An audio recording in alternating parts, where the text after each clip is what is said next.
তবে ভাত বাড়ছো? এই যে মাকে দিচ্ছি, মাকে দিয়ে দাও। ছিল। এইদিকে পাখি খেতে বসে পড়েছে, পাখি খেতে বসে পড়েছে, আমিও বসে গেছি, মাকে দিচ্ছে। ভাতটা একটু নরম নরম নরম হয়ে গেছে?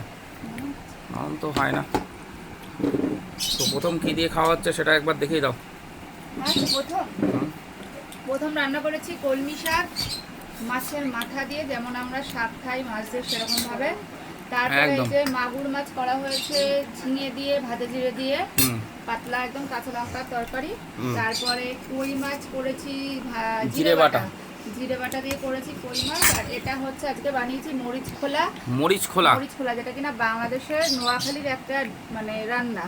আচ্ছা। তো এটা হচ্ছে আমি ফোন দেখেই করেছি, মানে আগে একবার করেছিলাম।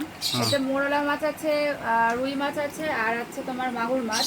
এতে যত তুমি মাছ দেবা 4-5 রকমের তত বেশি টেস্ট হবে, তাই তো? এটা কলা পাতা রান্না করেছি, এটা খেয়ে দেখো। বন্ধুরা আজকে কিন্তু একদম দারুণ খাবার দাবার। আখি তো খাচ্ছে, পাখি খাচ্ছে, মা বসে পড়েছে। তো সত্যি সুন্দর খাওয়া দাওয়া, এ নিয়ে কোনো কথা হবে না। সবাই ভালো থাকবেন, সুস্থ থাকবেন। আমরা খাওয়া দাওয়া করছি, আপনাদেরও যদি কারুর খেতে হয় এরকম ধরনের খাবার অবশ্যই আমার বাড়িতে ভিজিট করুন। হ্যাঁ, ঠিক আছে।